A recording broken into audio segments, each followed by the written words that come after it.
Hey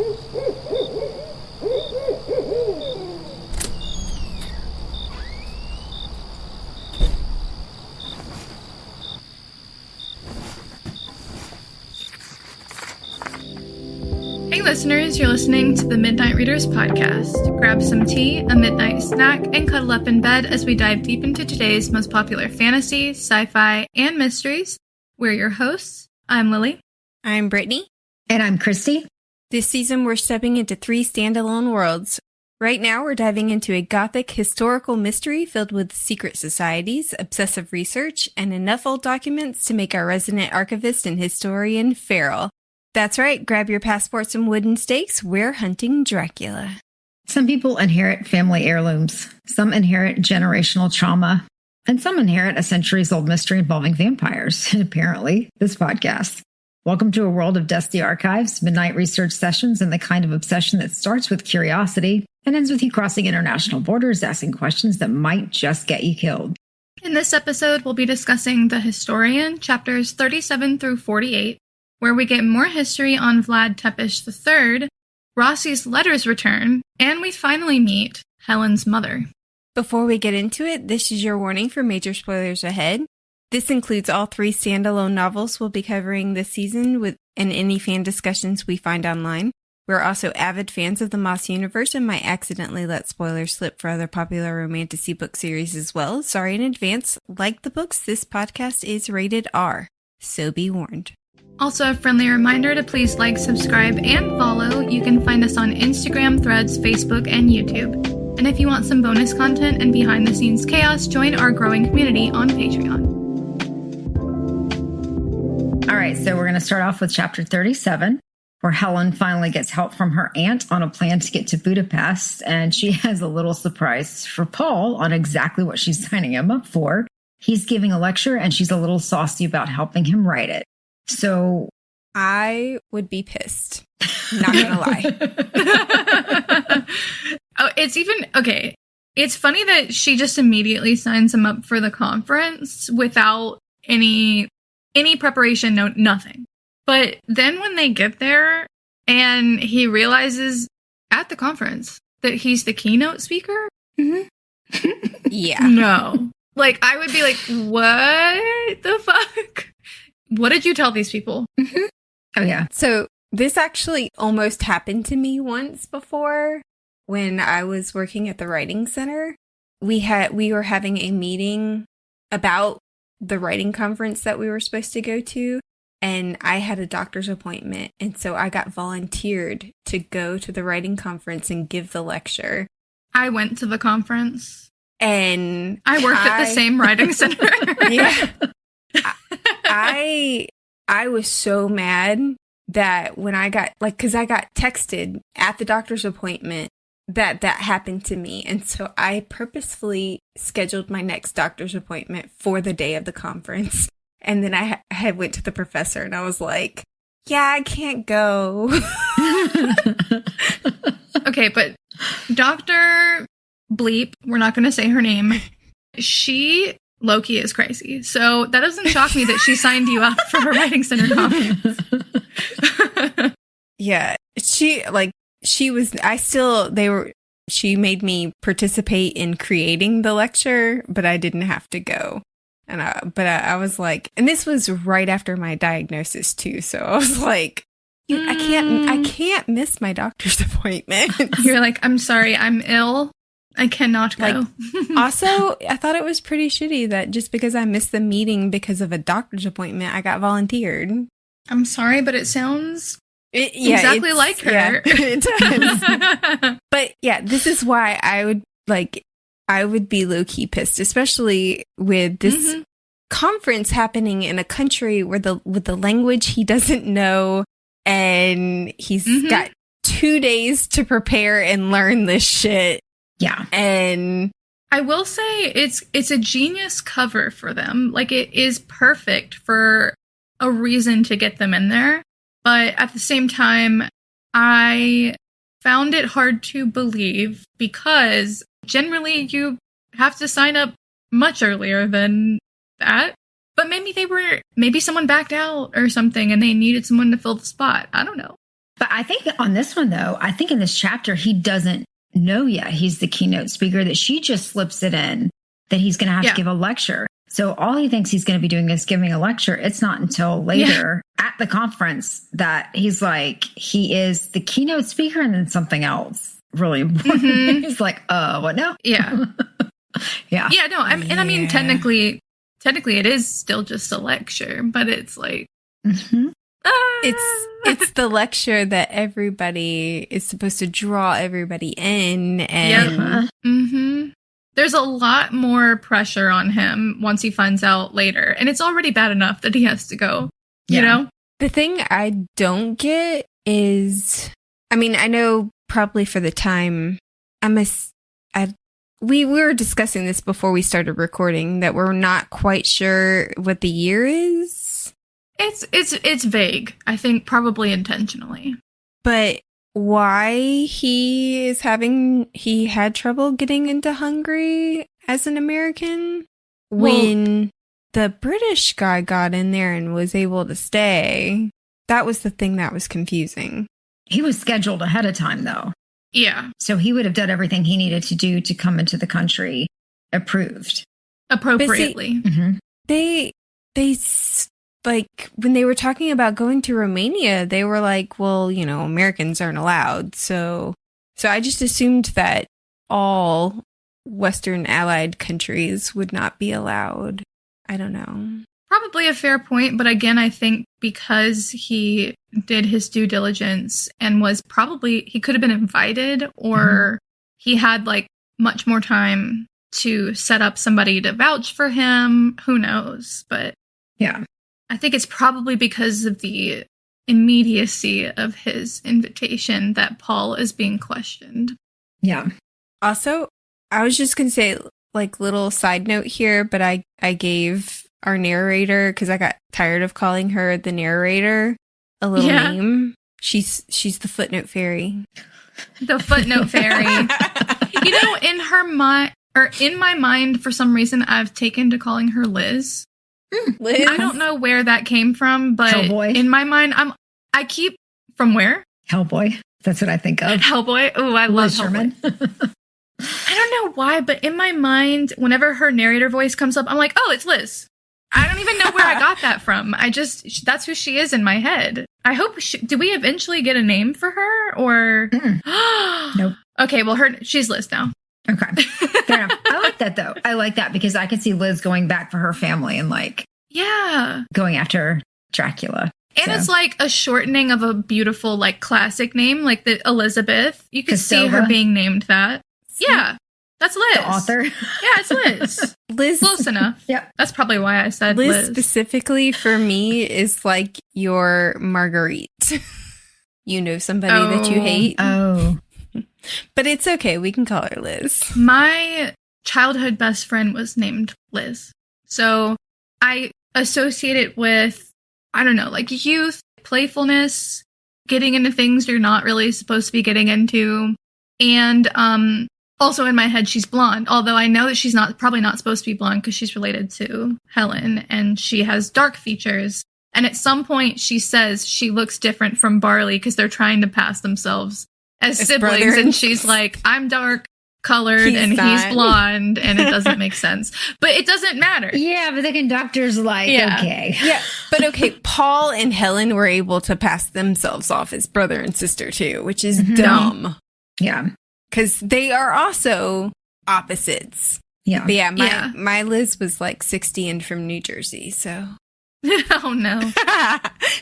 Well, you know, she's not allowed to enter this narrative. My Liz, she's allowed to be here in my mind. Okay. Well, what did you think? Actually, Elizabeth is the author's name being Elizabeth is probably why in my head I came up with Liz, if I'm being honest. I didn't even realize it. So I don't know, though. I mean, to me, Elizabeth and Liz, even though I realize one is taken from the other, it still sounds like two different names. One is fun and the other's so formal. I don't know. I get it. Yeah, I agree. I like it. I agree with you. I'm 100% good with Liz because, like I said, I think of like Liz Sherman. So, and I can't. Her name is just Liz Sherman. I'm going to say that. because Elizabeth Sherman doesn't. But anyways, so what do you think when they go to, I think it's where Mehmed ran his court. What did you think about Paul walking through there and some of the ways that he describes what went on? I literally put in the notes, Paul, what the hell are you rambling about? Because I was just like, what? We're just walking around again, and I don't really know what's going on. We're talking about Stalin. He said Stalin was literally just taken, like apprehended, so we know it's roughly around the end of the war. Yeah. Yeah, I don't know. I was having a hard time focusing because I was like, why are we doing this again? Same. I was very much like, okay, what does this have to do with the actual plot of the book? Yes, okay, I understand you're going to add some world building and, she's adding the culture and, historical significance and stuff, which is nice. Yeah. But in a book this big, where we haven't necessarily moved the plot along enough, in my opinion, I kept zoning out. I was struggling with this section. Yeah, it didn't exactly serve the story, I didn't feel like, but yeah. Let's see here. Chapter 38. So basically in chapter 38, Paul is a jackass and we finally meet Eva. We're about to. Is it Eva or Ava in the audiobook? I think it's Ava. I think it's Ava, yeah. Okay. I was frustrated with a lot of this because it's basically a whole lot to introduce like 3 characters. Ava, who has, this great story or whatever, but she doesn't necessarily contribute anything to the plot. Not much. They said that, so far she got them into Budapest. And I'm assuming that she's going to get them into Bulgaria. Yeah. But he said that he's only met her like 3 times in his life. And so I don't see her having a big part. So I don't know why we needed that whole dinner scene with her, except for, I guess, to make Helen more rounded, or I don't know. The thing about these scenes is I feel like they could still be in the books if they were just cut down a little bit. Like condensed. Like maybe it is necessary to have Ava and have us meet her and have us understand who she is in relation to Helen and who she is in relation to Helen's mother. All of those could be integral things that we should know and understand about these characters. But at the same time, I feel like it felt like it was dragging it out. Yeah. And I'm not saying that we shouldn't have gotten to know Ava, but the whole section here, like with this conference, we meet Ava, we meet Géza. Yeah. And we meet Hugh. And that is literally the whole purpose. Right. And everything else is extraneous. Like, I did not need to know about, like, he could have just said, and then I gave my lecture. I didn't need to know more than that. I felt like all of it was actually unnecessary, and I felt like the whole chapter could have been cut. I think they could have gone straight to Helen's mother. Because here's the thing. We learned from Helen's mother about Ava and what she did. So we get to learn about her through that, and that would have been fine. As far as Hugh goes, I don't understand the purpose. He was fucking useless. I mean, literally, he gets Paul all excited and then is like, it turns into nothing. That he learns absolutely nothing from Hugh, really. I do agree that I was like, okay, so we learned that, okay, there is a 4th book out there given to yet another man. Englishman. Yeah. Yeah. Another Englishman. We also do learn that someone else has died. Yes. Well, actually, she didn't die. She's not dead. She's not dead. She's like comatose or brain dead or almost died. And just a note, so he didn't marry her either. Well, she can't legally consent to the marriage. I mean, but basically he was like, oh, she had an accident. Okay, bye-bye now. Like he had to put her in a home. She's like, not a functioning human anymore. I think her her family put her in a home. I don't think he did. I think he was like, bye-bye now. Like, that's too sad. Oh, That one's ruined. On to the next. to be fair, I'm not sure what he could have done in that situation. But yeah, he was just like, well, that was awful. I guess the wedding's off. Yeah. She can't legally consent. She can't. She's barely functioning. He could have stayed by her side. He could have taken care of her.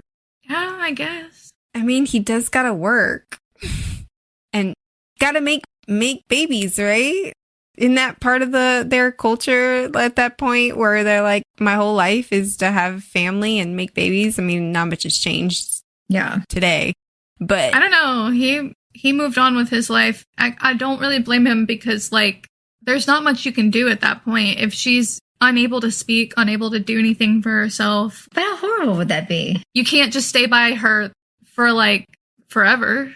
Why not? That was a person that you loved. And you don't just abandon them when they get... Did he?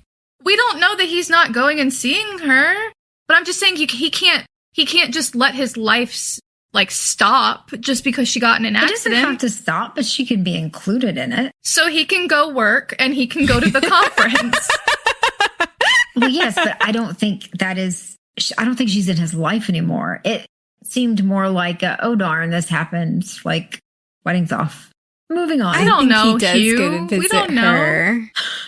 Maybe we don't know if he goes and sees her often. I mean, he might. I just feel like, what? If we read more into the book and he says that he goes and sees her and that he still is there for her, then I will apologize. I'll be honest. I'll be surprised if he shows up again. Yeah, I don't think he's coming back. But I do think it's interesting that all these books always appear to these men in a library. So I was like, is Dracula just like hanging out in libraries, stalking people? Like, I think you'd be a good researcher. Here's a book for you. But I thought we were saying that this wasn't for Dracula, that it was a separate entity against him. We've gone back and forth whether this is Dracula or whether this isn't. So somebody's hanging out in a library going, you look like a good researcher. Let me stalk you. I will say that chapter 38 was useful for one thing in that it introduced us to Professor Géza. Géza József. Joseph. Géza József. Yeah. Something like that. I'm probably butchering the fuck out of that name.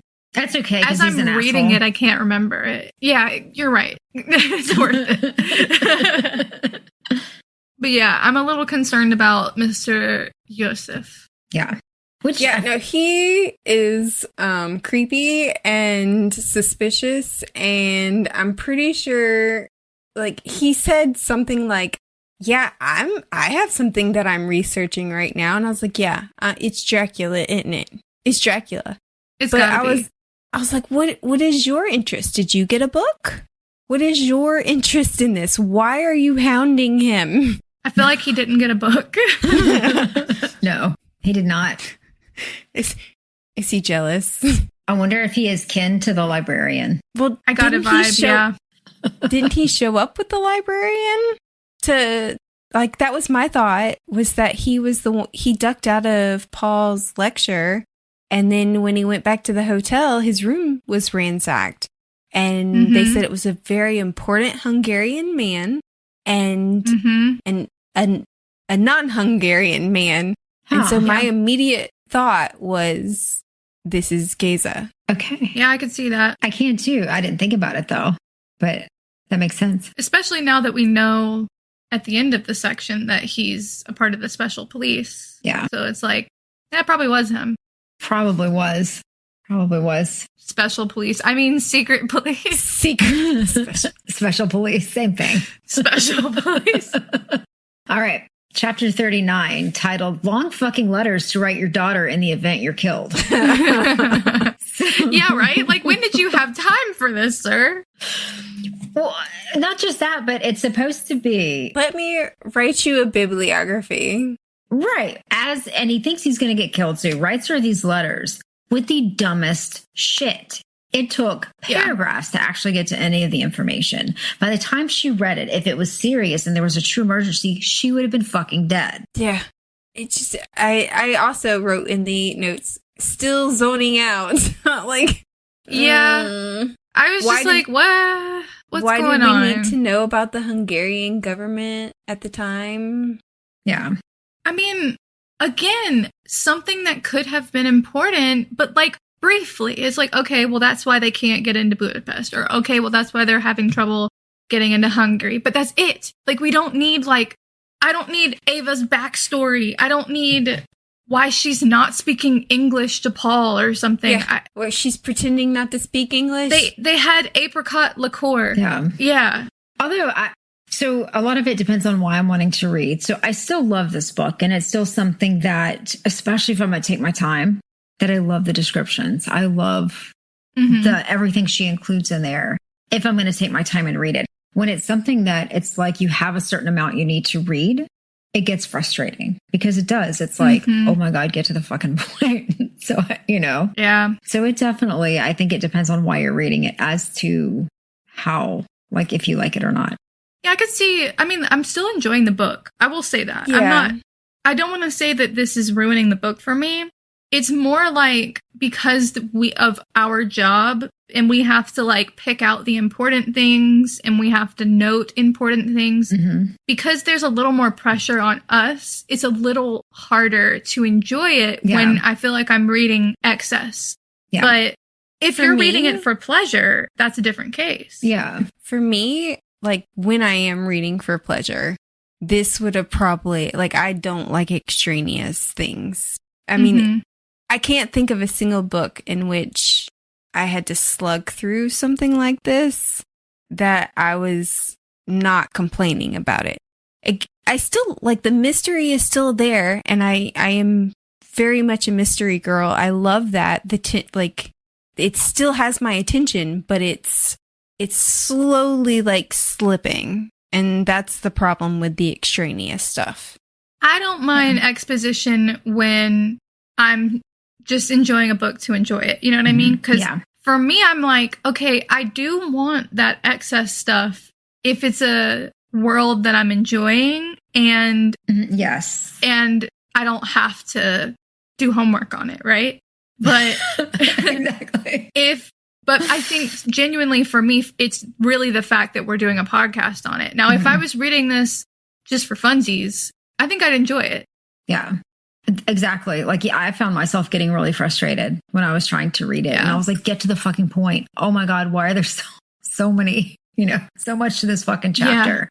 I definitely could tell a difference because I was getting frustrated too. And I didn't enjoy it as much.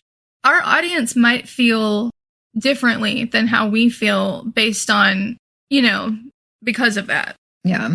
I don't know. I'm definitely the type of person where if this information, where something about the Hungarian government and Ava's role in it came up later and was played an important part, then that would change my perspective. But podcast or no, for me, unless it's like super, super interesting. And I'm sorry, but him sightseeing or talking about the Hungarian government or, knowing that this is where like people died and this bridge collapsed. I love history, but it in a fictional book, it's just not where I am going to get too excited about it. Yeah. I will say that you're very consistent because I feel like you've made that complaint with other books before. You know what I mean? Like, you just being like, why are we getting this information? Like, I swear I can hear you saying it for other things. Well, and I noticed for you, Lily, that you had brought up something about King Stephen I converting Hungary to Christianity. Yeah, well, I thought it was interesting that it was noted that in 1541, the general, the way I wrote his name in the notes, I don't think is how his name is actually spelled in the book. I think I wrote it how I heard it because I listened to this entire section.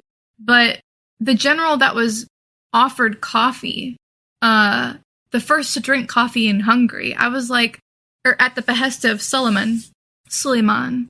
I was just wondering why that was being pointed out, and I thought that was really interesting because I was like, the general was the first to bring coffee to Hungary. This is how we ended up having coffee.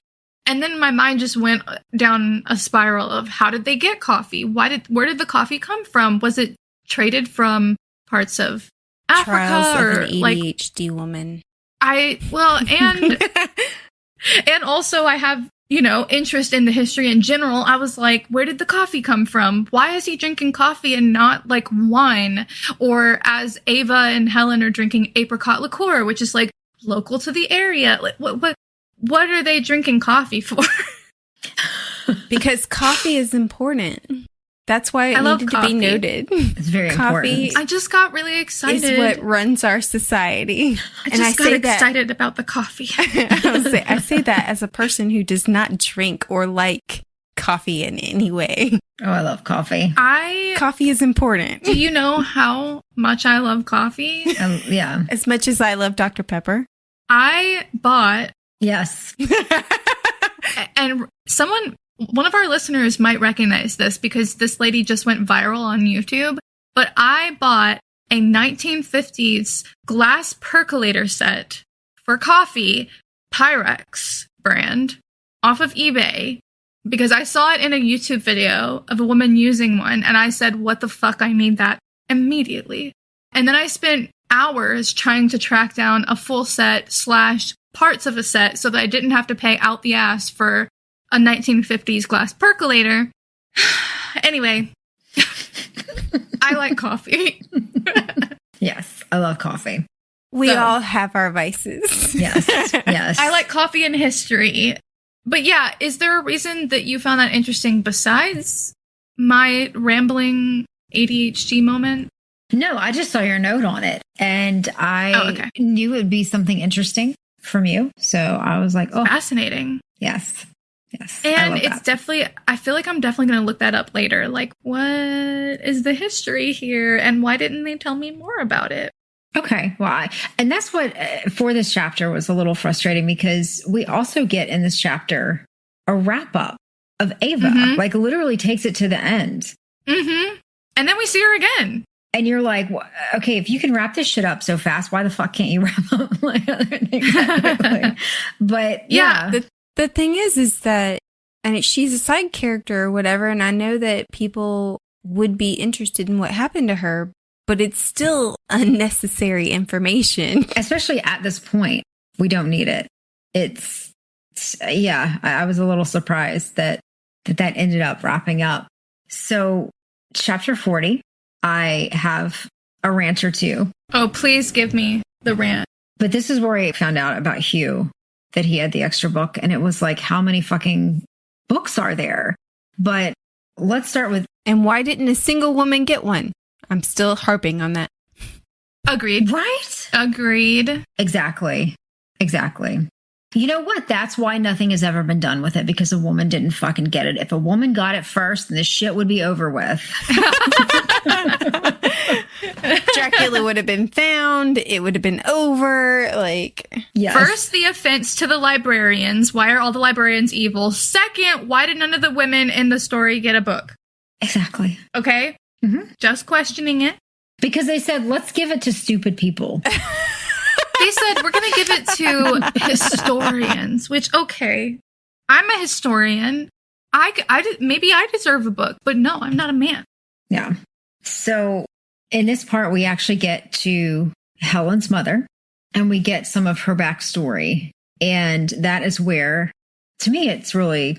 Before we go to the mom, okay, she goes to the library to look up some song that she read before. It's like a folk poem / epic poem. I don't understand the significance. They were so excited. I think it was a book she had been looking in before, and it was just included in that. But there was also, I think that's also where the woodcuts were as well.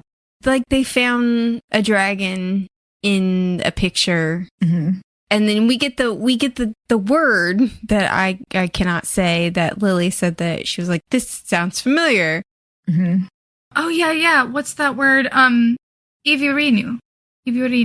Something like that. That's how the narrator says it. Ivirinu. It sounds really familiar, and I'm like racking my brain for why I recognize it, and I'm like, I don't want to Google it because I want to remember why I know it, but I don't know what it is. And other than giving us that, which we have no understanding right now of the significance of that, what was the purpose? I think it might be really important. Well, it's illustrated with various woodcut images, which includes the dragon. And I feel like it might be related to, like, the book. I just hope it leads somewhere. Yeah. Because so far... Me as well. Nothing is leading... She thinks that the passage in the book is related to the passage Salim pointed out, the one about the plagues and the monks. Yeah. And then she points out that there's illustrations relevant because there's a dragon and then there's various other woodcut images. I do think it's relevant.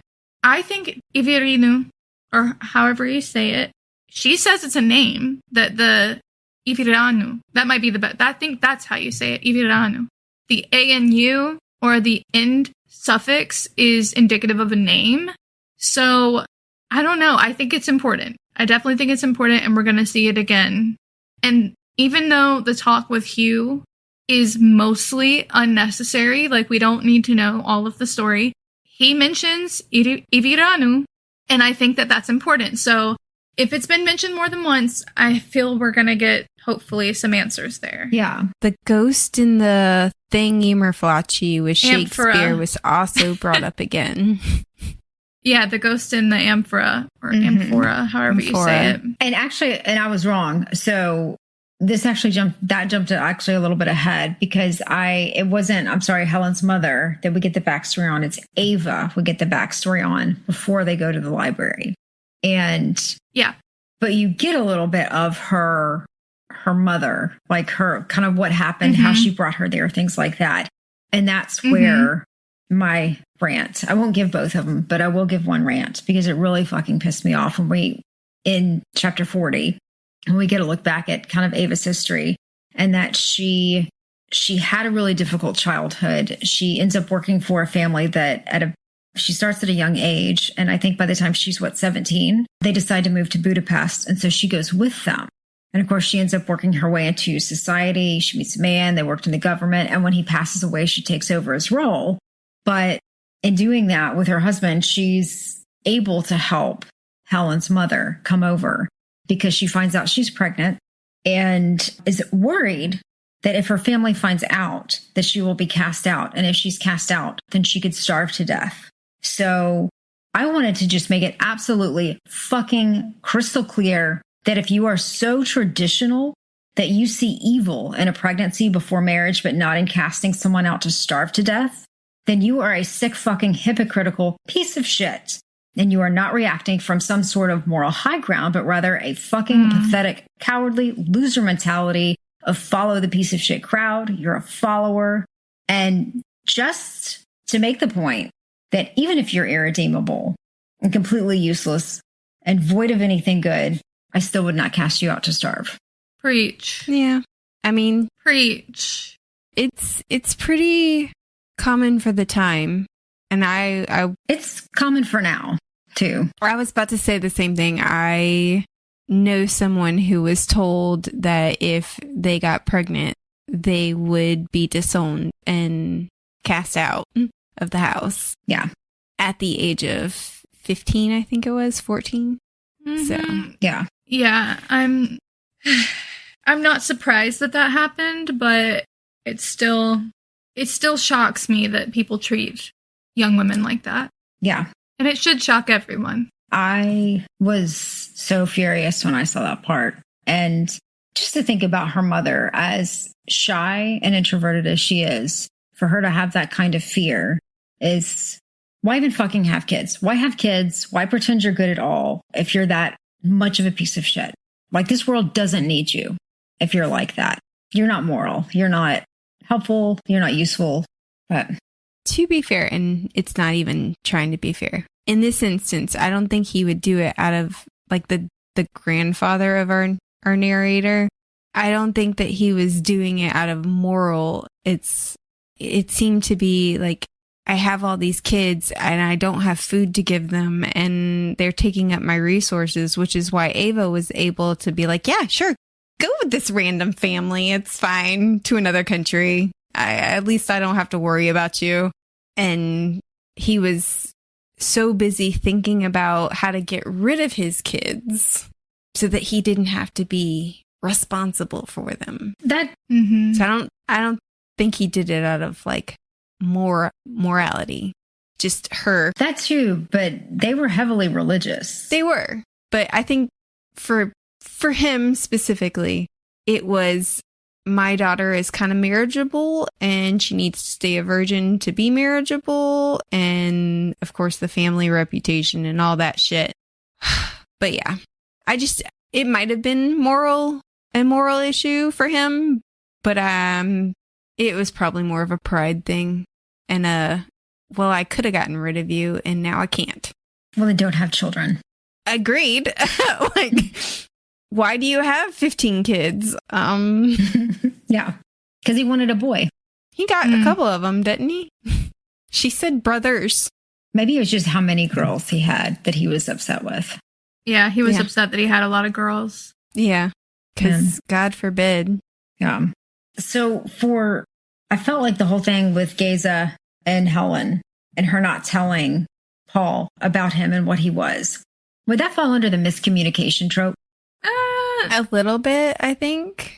But maybe. I just think he is the most ridiculous man. He meets Hugh for 2 seconds and he's like, here's all my secrets because I feel like you're a good person and you'll keep all my stuff. And oh yeah, here's Helen's secrets too. But don't worry, I'm going to tell you everything because you got a book. Yeah. Yeah. And he did the same thing with, name starts with a T. Turgot. And Helen's sitting there like, shut up. Yeah. So I wouldn't trust him with anything at this point. No. And yeah, I had the feeling too. I think you called it out in the notes somewhere that was he in love with Rossi? And oh my God, the way he spoke about Rossi. She was like, do you really love him? I'm like, why does he really love him? He was just his advisor. Yeah. Well, and he was like, I'm doing this for Rossi. Thinking of Rossi, made me stronger. I feel like Rossi's here. Like, And what did we miss with you and Rossi? And even Helen called him out and he was like, she said something like, I know more than your beloved Rossi ever did. Yeah. I was like, well, even with Hugh, when they run after the librarian and they can't find him or whatever, and then he's talking about Hugh walking by himself back to his place, and he's like, oh, I'm so worried about him. Oh, I hope he's okay. But he's the kind of man that would walk by. I was like, what the fuck? You met this guy like an hour ago. And now you're like, he's your date? I don't know. My thing is like, he did call it a date. I missed that. If you wanted to find Rossi, my thing is, if you wanted to find Rossi for personal reasons, like, oh, it sounds interesting, like I want to know what happened to him, like, or even if he just felt like he should, like somebody should go find Rossi, that I would understand. But for him to just be like, my beloved Rossi, I'm like, what happened? Was there something besides the fact that he was your professor, or no? Yeah. What's going on? Hanky. Mm-hmm. Y'all were meeting in his office and little A+. Things got a little maybe that's callous, but no, like, what are you talking about? The way he talks about Rossi is more intimate and loving and they're soulmates than he talks about Helen, who we know is going to be his wife. And it makes me wonder, did you marry her because she's Rossi's daughter? Ew! There's nothing gayer than a straight man. Let's be honest. They love each other like that. Come on. I mean, when you put it like that, too, not the daughter thing, but when you think about it, he traveled the world to find Rossi. Yeah. That's his one true love. And he was like, Helen goes missing, and he's like, oh, well. Yeah. I got a daughter to take care of. It's fine. Yeah. 16 years later, he goes looking for her. To be fair, we don't know the circumstances just yet.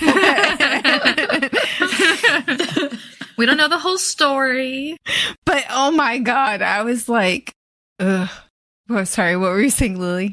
I just said we don't know the whole story. We don't know yet. But yeah, just the way that he talks about Rossi and reminisces about Rossi and you know, Rossi is Paul's strength to get through the hard times. Uh-huh.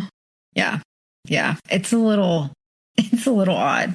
But they go back to their rooms, and Paul finds that his room has been ransacked. And of course, then he is trying to get to Helen because he's sure he can somehow help her.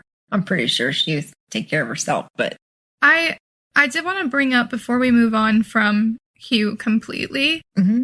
In that chapter, this is a little nitpicky, but there is some interesting information there, because Hugh says that he found this book while studying in the library, and this is when he was looking into Vlad Dracula, and he said there was an account of Vlad's burial taken down by an English traveler 130 years after Vlad's death. And he says that the traveler spoke to some monks who said that there was a great book present at the ceremony, and it had been signed by the monks, and that those who could not write had drawn a dragon to represent the Order of the Dragon. One, this is very interesting because that means, it makes me think, my first thought was, are all of these single books, are they all versions or a part of the one great book? Like, did they take pieces out of them to create the smaller books? I don't know. My mind went there. I was just wondering what's up with the great book.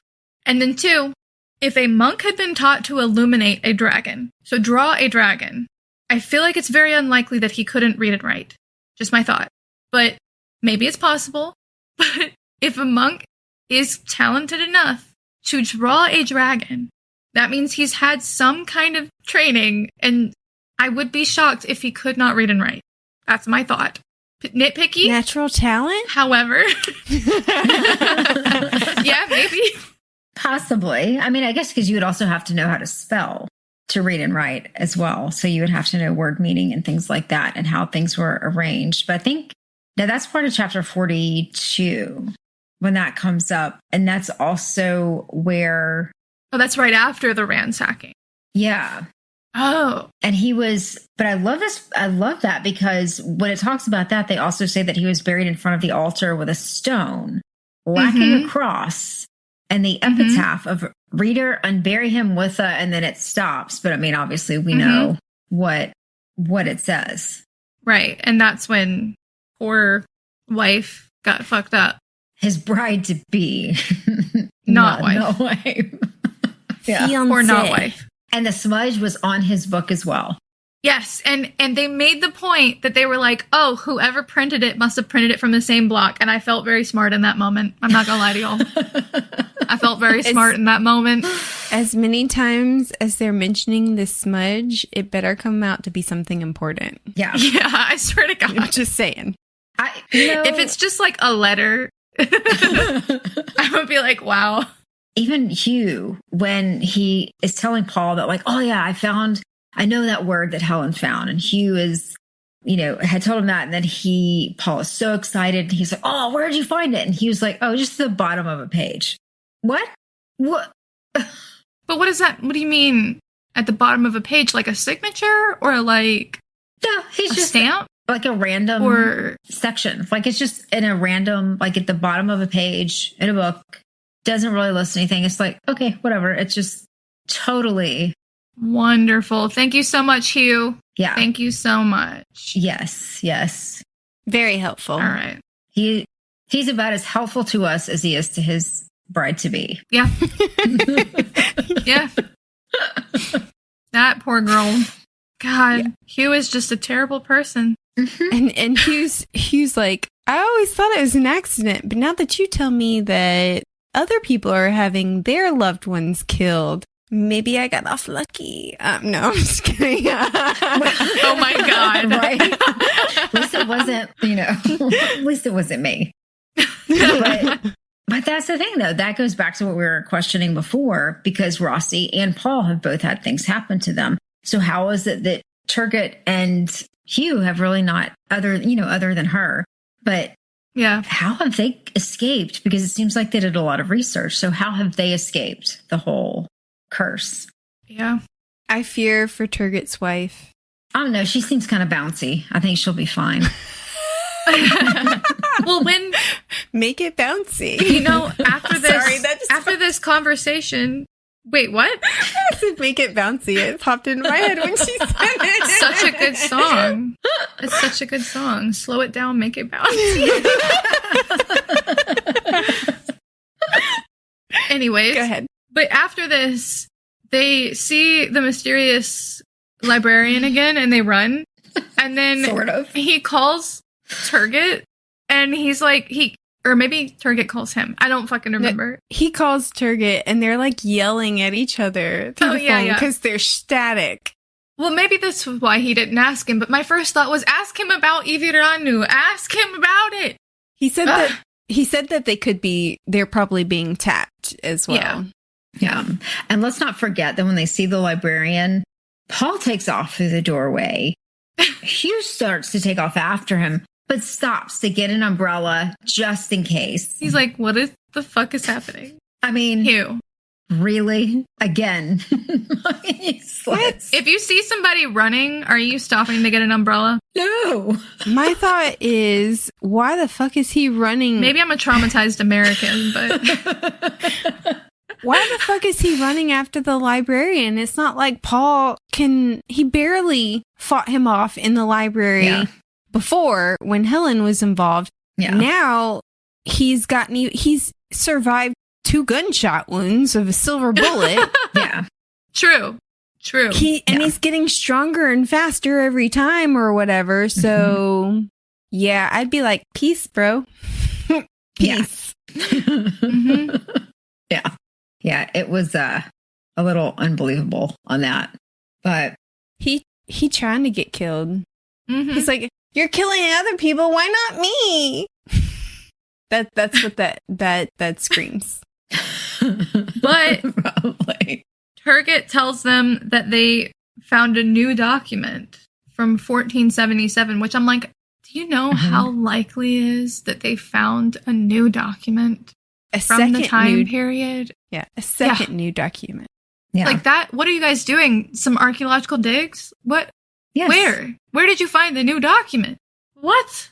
Yeah. But it just needs to be translated because it's in another language. What language? Ancient Turkish? What?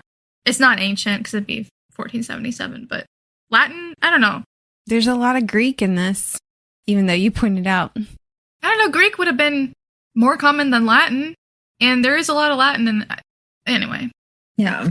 Could be anything. So, chapter 43, I feel like because it was 43. I think 44 is the mother's story.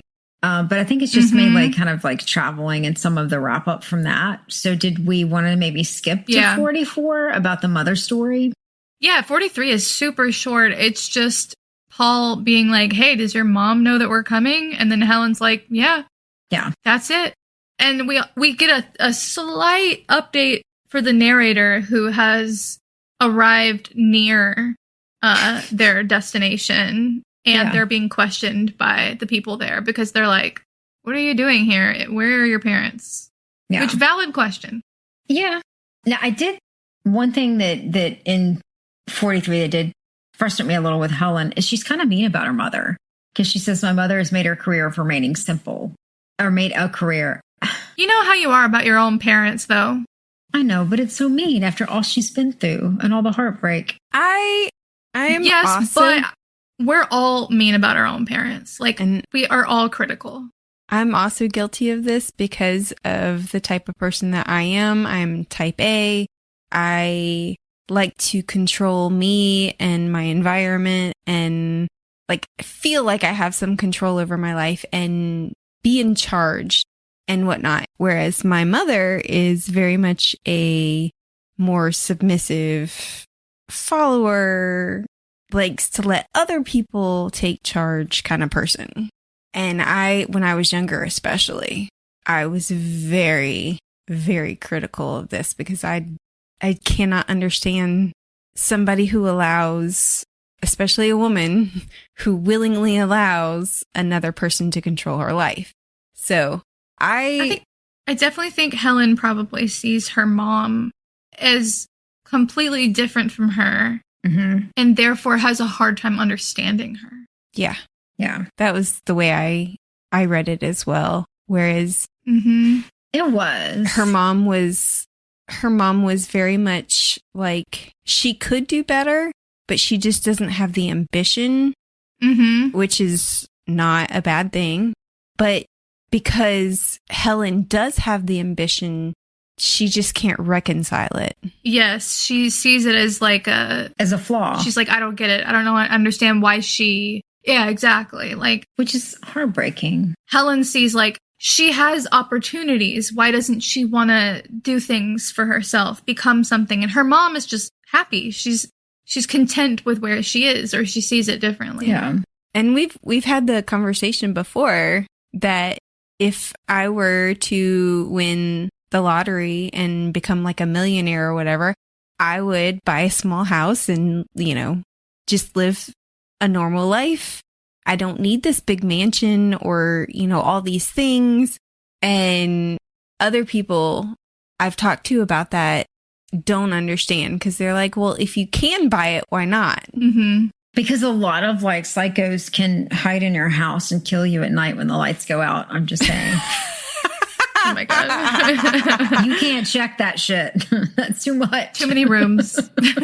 Too many rooms to check. Yeah. She's happy with her life, and that's perfectly okay. Yeah. You don't need to have a big life unless you want it. Right. And I just felt so bad for her mother because a lot of her story was just really heartbreaking. I mean, even the fact that, like you said, the dad was upset that his daughters wouldn't marry and get out of the house. And so she tried to make sure that she was always like clean and looked a certain way so that she would get chosen. And I was like, oh, God, that's so fucking sad. Yeah. Yeah, but I felt her when she was like, the local boys just don't do it for me. Yeah, same girl. Same girl. Well, Rossi does. Yeah. Rossi does. And he comes into town. And I thought their story was actually so much sweeter, especially once we see it from his point of view in the letters. Yes. Than I expected it to be. I really felt like it was going to be like a hot and heavy one-nighter. I also thought it was going to be like a passionate, like one night thing, but it was really sweet. And when we read it from Rossi's perspective, even though I was like, why are we rehashing this again? I liked seeing his perspective because it shows you that at some point he did care about her and like fully intended to come back and do right by her regardless of, what happened. So I have to wonder, like, something happened. Yeah. What happened there? Yeah. Something happened. He didn't just change his mind. Something happened. My theory got thrown out the window. Did it? Well, it wasn't Dracula that knocked her up. It was Rossi. Oh, yeah. Well, my thought was, what if, I still think it's possible that Dracula or something with Dracula has caused this. So either maybe he intercepted the letters, or he changed Rossi's memories, or he wiped them, or something. I still think that it's involved, possibly. Yeah, I think you were dead on with like when we talked about the forgetting thing, and then like with that amnesia drink that he had in Greece after this. Yeah. Yeah. Because that is also, his trip there was so great and the trip home was horrible. And that would be horrible if you had forgotten everything that you were supposed to do and everything that you did. But with her tattoo of the green dragon. Oh, yeah, yeah. I was like, she has a tattoo? But does that not mean she is descended from Vlad? And the way her dad talked about it is that he basically, it sounded like he knew that they were nobility and that they were descended from Vlad. So it seems I think, yeah. Is it scarification or is it a tattoo? Because it said like a stamp. So it could be like, I don't know. I don't know. But the fact that he gave her mother that tattoo because she's the ugliest, I was like, that was horrible. Rude. Yeah. I don't know if she was the ugliest to Rossi. No, she wasn't. Sounds like she was doing just fine by herself. But it cracks me the fuck up that Eva, because when she gets to Budapest and is like, I want to name her Ava. Ava's like, you know what? Don't name her Ava, but how about I name the baby myself? Like, what the fuck is that? Fair enough. No, I think that's fair. If it's weird that it's the same name as yours, I get that. You know? Yeah. Okay. Yeah. But I thought that Rossi left his address with the mother when he left. But then in his story, or her story, she says that they had to search for the address, I guess, with Ava's husband. He left the name of his school, Oxford. Mm-hmm. And so she had to look up the address for Oxford. Did they not have return addresses on envelopes? I don't know. Did they do that back then? But he didn't. Well, sure, I don't know. But did he... So you're saying... Well, I'm confused because he didn't... So in Helen's story to Paul, she tells Paul that Rossi left his address with the mother when he left. I gotcha. And then she wrote to him at that address. But then later on, when the mother's telling her story, that's not what it is. It's because they had to search for his address. Yeah. I mean, he left the school that he worked at. And then, because he said he was going to come back. So I don't think he did leave the address. I think he just said, and at the time, she didn't quite understand what it was because she couldn't understand English. Yeah. But she recognized the letters as OXFORD, and she remembers that later, and they find the school. So I thought it was sad too. Why? Because that was their question as well. That why didn't you just send him the letters to prove to him that you were here? Or the ring. That would have, like, you have all this proof that you're telling the truth, and that could have opened up something to either him getting his memory back or, like, acknowledging his daughter, something. Like, I do understand, though. I don't know. Me personally, I kind of understand Helen's mother not responding, because if I received a letter like that in which someone just was like, I don't remember you at all. I'm sorry, but I don't even know who you are.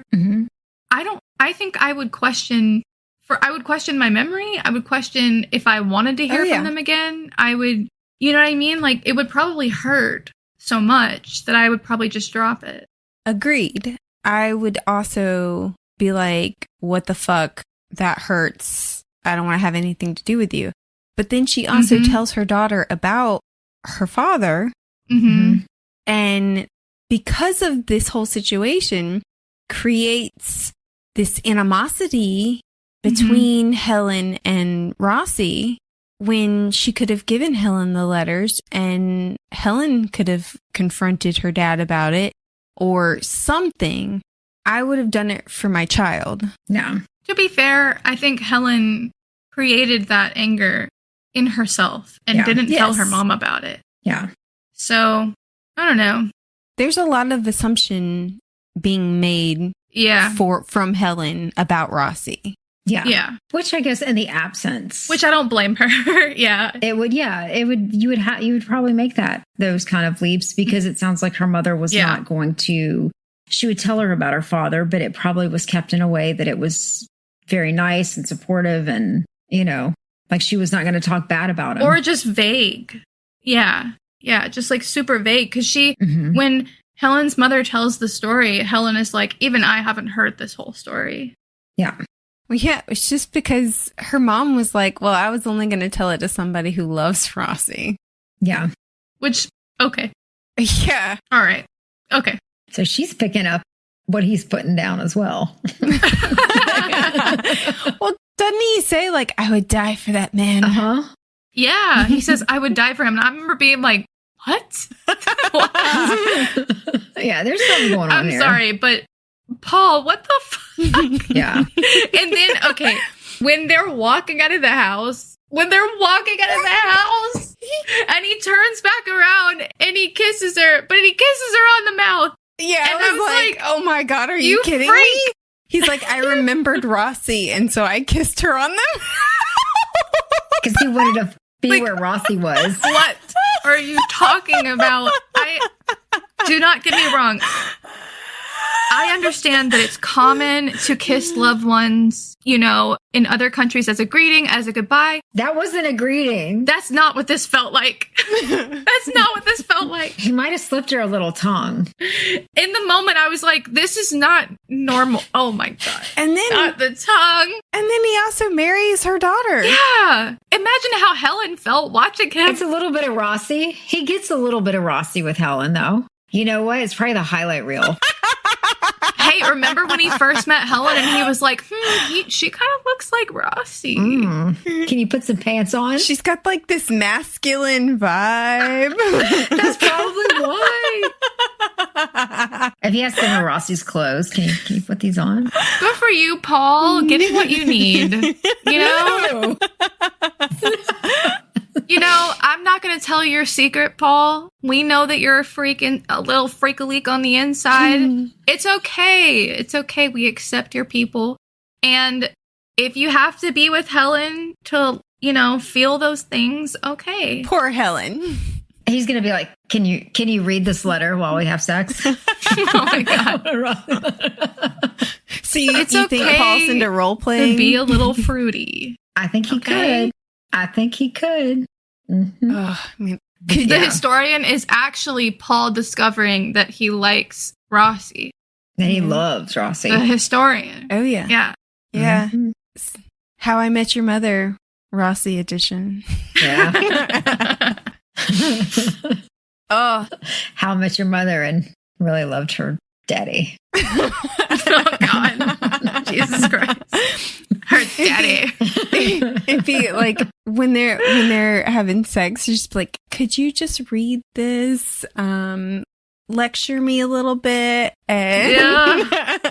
Read like Rossi's thesis or something. tell me I'm a good boy. Ew. Ew. Can you make it lower? Lower your voice? Can you just like, Can I get a grade on my performance? and if you could just like step into the shadow a little bit, just so, yeah, there we go.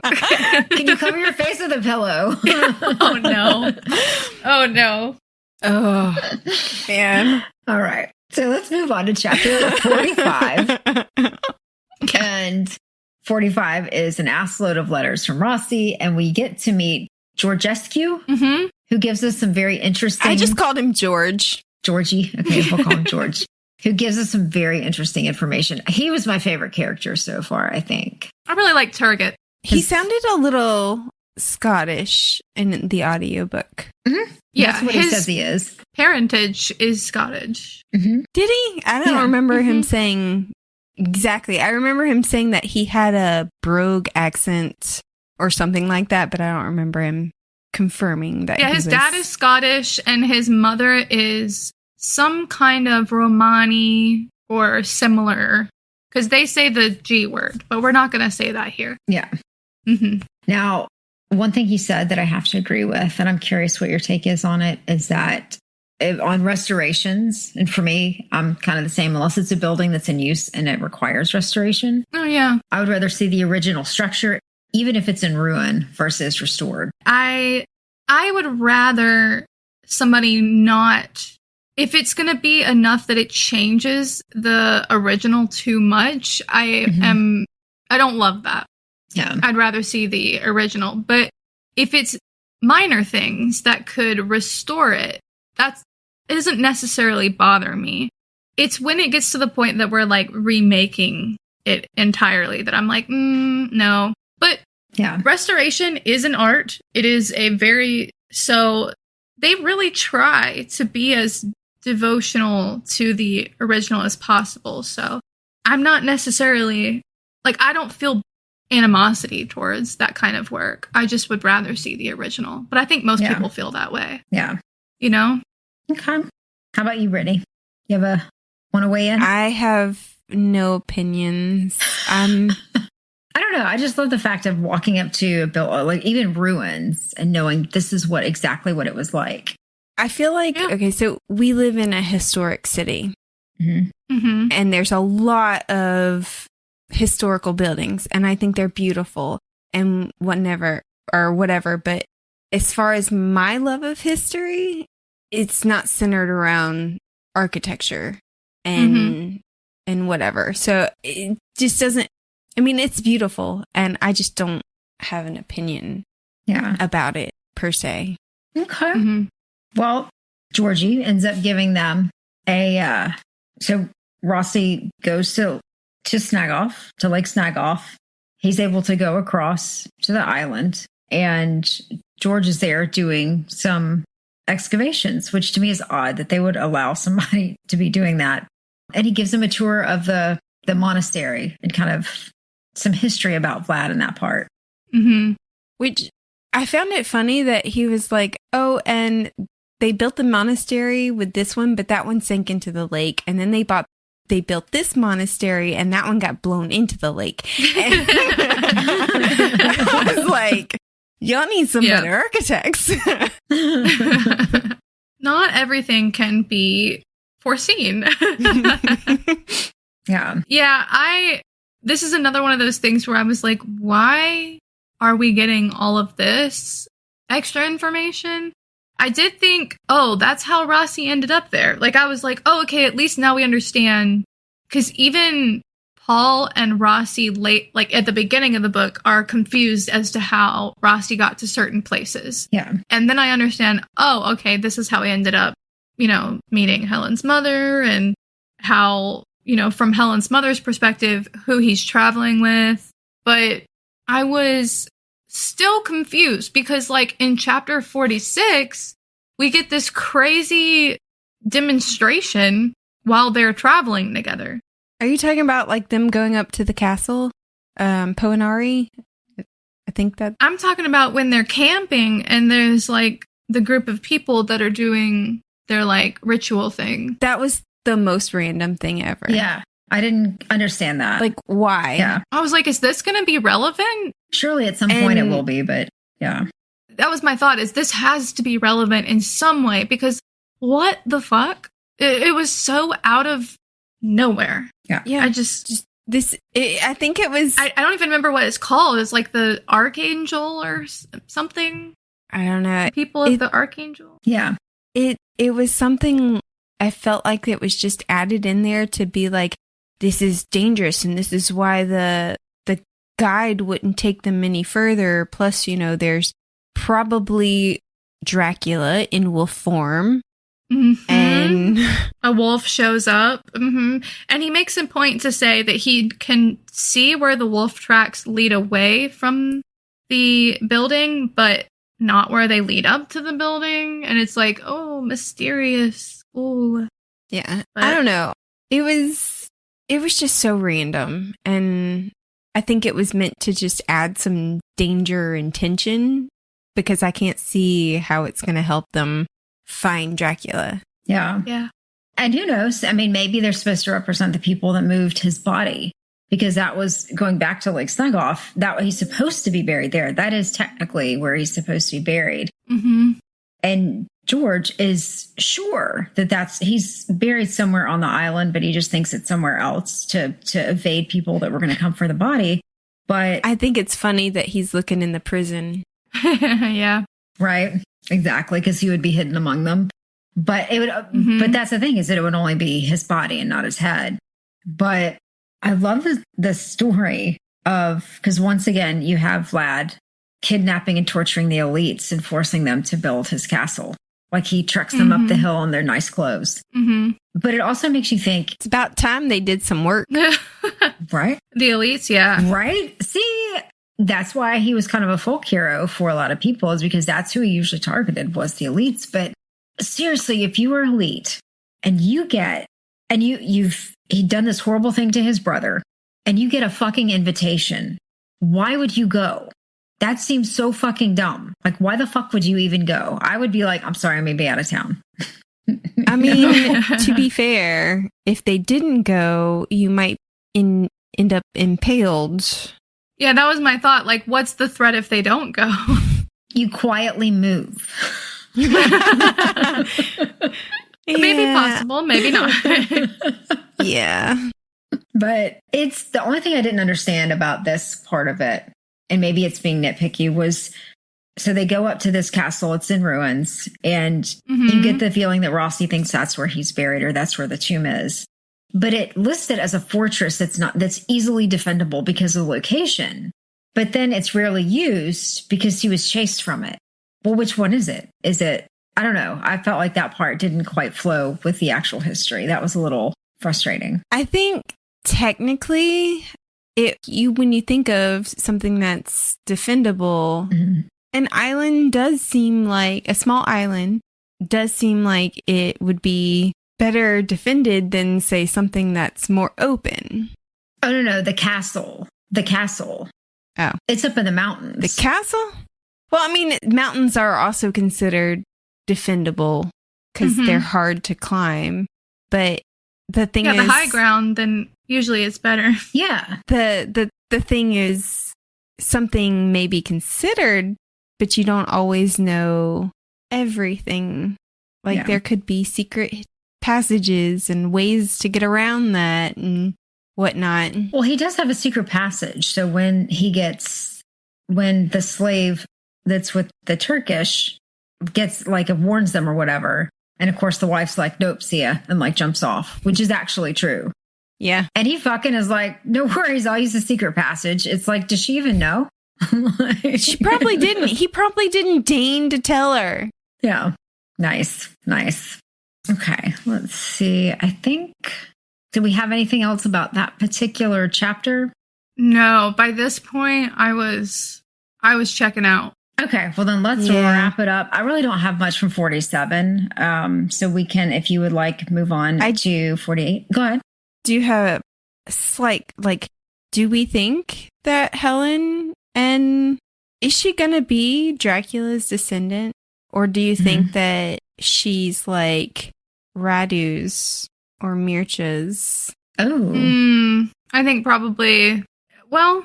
That's a good... I think probably Dracula, because I don't think there's any point in bringing up that she's descended from the family if it wasn't Dracula, right? Like, if they just bring up the fact that she could be related to the family of Vlad Dracula, and it's not him specifically, then we've made this whole point for nothing, right? And which she might do, but unless I hope not.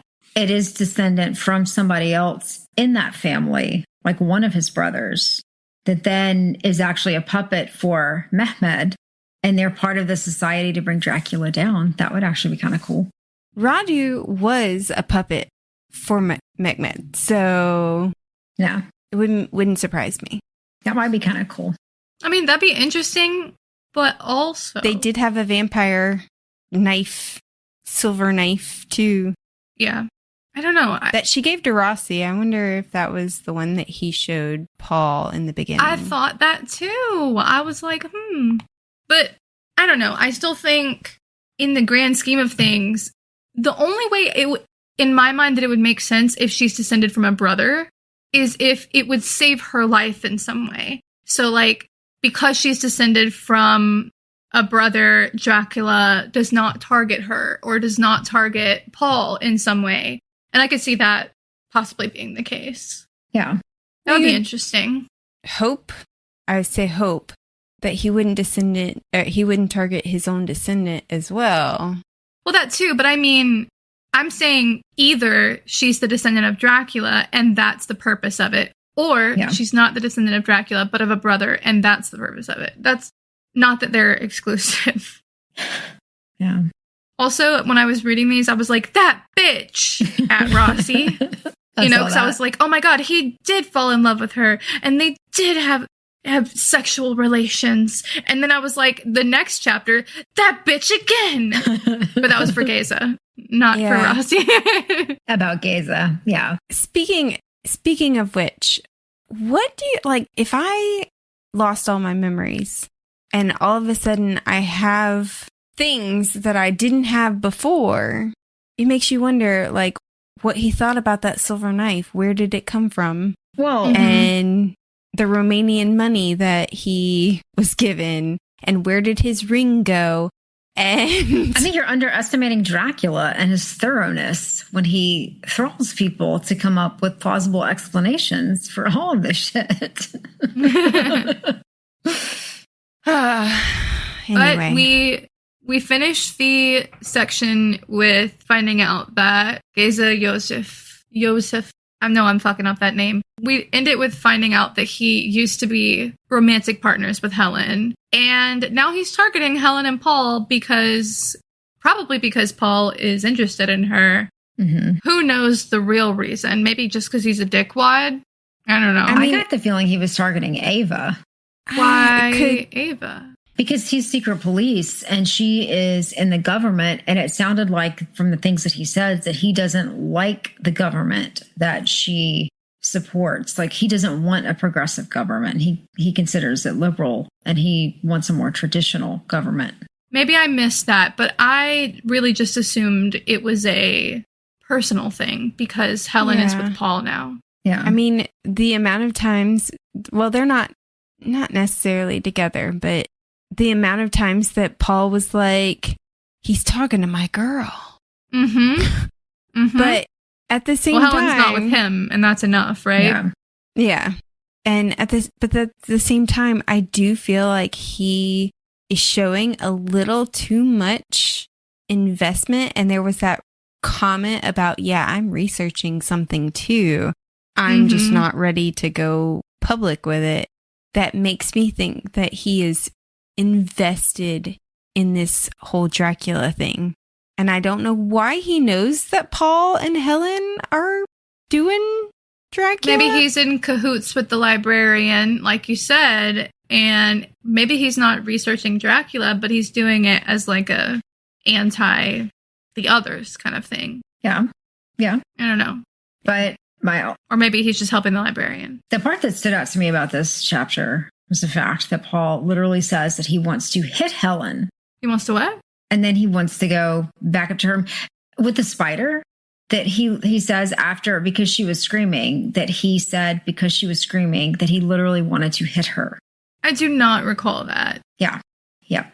Yep. And then wants to go up to her room when she's like, no, thank you. I don't remember him saying that. Are you sure he says hit? Yeah.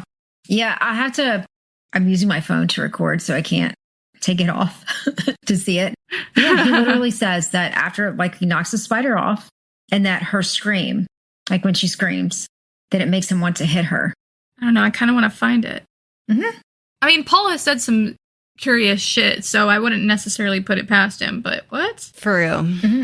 Yeah, it's right there with the spider. The end of chapter 48. Is it after they talk about her wound or before it? Oh, here it is.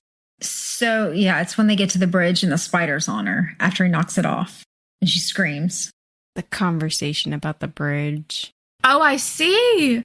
He says it's almost like, when people are like, get a hold of yourself, and they like smack you in the face. That's what it sounds like he's trying to do. He says, I'd never heard her express fear before, and that little scream made me suddenly want to grab her and shake her, even hit her. It's all right, I said quickly, taking her by the arm, trying to stay calm. Mm-hmm. God, what is wrong with him? I know. I was like, what the? But then he asked to go up to her room. Like right after that.